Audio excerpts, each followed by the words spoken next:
আসসালামু আলাইকুম ওয়া রাহমাতুল্লাহ। কেমন আছেন প্রিয় ভাই বোন আমার? আশা করি আল্লাহ পাক সবাইকে অনেক ভালো রেখেছেন। আলহামদুলিল্লাহ, আল্লাহ পাকের শুকরিয়া। আমরা আবারও চলে আসলাম খুবই গুরুত্বপূর্ণ একটি ক্লাস নিয়ে এবং দেখতেই পাচ্ছেন, হ্যাঁ, আজকে আবারও আমরা একটি ঐতিহাসিক ক্লাস দিব। তবে আজকের টপিকটি হচ্ছে আমাদের প্রোনাউন, অর্থাৎ প্রোনাউনের উপর আমরা আজকে একটি ঐতিহাসিক ক্লাস দিব।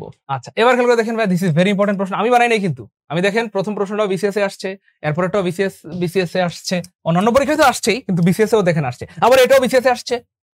এমন থানা সহকারী শিক্ষাতে আসছে, পল্লী উন্নয়নে আসছে, এটাতে আসছে, ওইটাতে আসছে, বারংবার আসছে এবং আবার আসবে ইনশাআল্লাহ। এবং ওদের পর হচ্ছে এটা প্রাইমারিতেও আসছে, এই প্রশ্ন প্রাইমারিতেও আসছে। এবার খেয়াল করে দেখেন ভাইয়া, খুব মজার একটা প্রশ্ন। ভাইয়া খেয়াল করে দেখেন, এফইউ পৃথিবীর যেখানে দেবেন এফইউ, তার পরিবর্তে লিখবেন কিছু, অথবা ইংলিশে লিখবেন সাম। সাম তাহলে এফইউ অর্থ কিছু বা সাম। আর থ্রি মানে হচ্ছে ভাইয়া তিনজন। থ্রি মানে কয়জন? তিনজন। প্রশ্ন হচ্ছে প্রিয় ভাই বোন আমার, এই যে এফইউ, এটা একটা অনির্দিষ্ট ডিটারমাইনার, নির্দিষ্ট করে কাউকে বোঝায় না।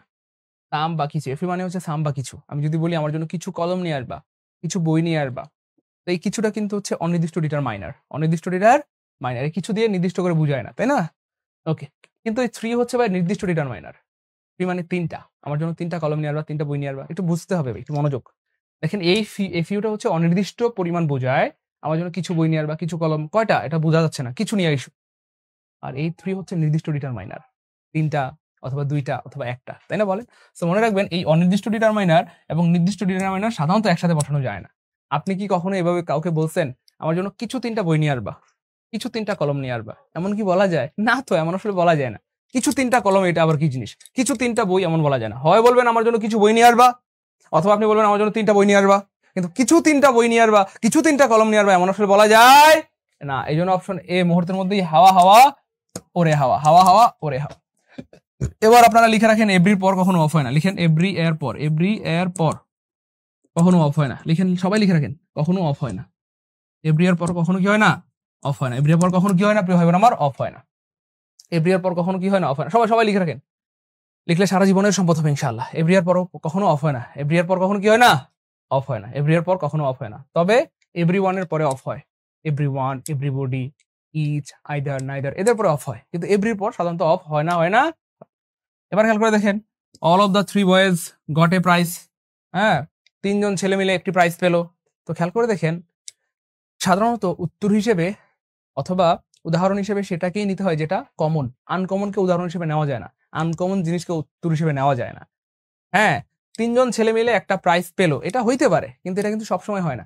তিনজন ছেলে মিলে একটা প্রাইজ পেলো, তিনজন ছেলে মিলে একটা প্রাইজ পেলো, অথবা all of the three boys, তিনজন ছেলে গটে প্রাইজ, একটা প্রাইজ পেলো। তিনজন ছেলে একটা প্রাইজ পেলো, এটা কিন্তু সচরাচর হয় না। পৃথিবীর সব অনুষ্ঠানে কি তিনজন মিলে একটা প্রাইজ পায়? না তো। সাধারণত ফার্স্ট বয় একটা প্রাইজ পায়, সেকেন্ড বয় একটা প্রাইজ পায়, বা থার্ড বয় একটা প্রাইজ পায়।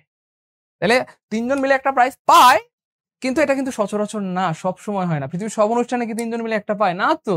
তাহলে খেয়াল করে দেখেন, এটা আনকমন, এটা আমরা নিতে পারছি না। কেন? কারণ পৃথিবীর সব অনুষ্ঠানেই তিনজন মিলে একটা প্রাইজ পায় এমন হয় না। মাঝে মধ্যে এটা হইতে পারে, তিনজনে যদি প্রথম হয় হইতে পারে, কিন্তু সারা জীবন এটা এমন হয় না।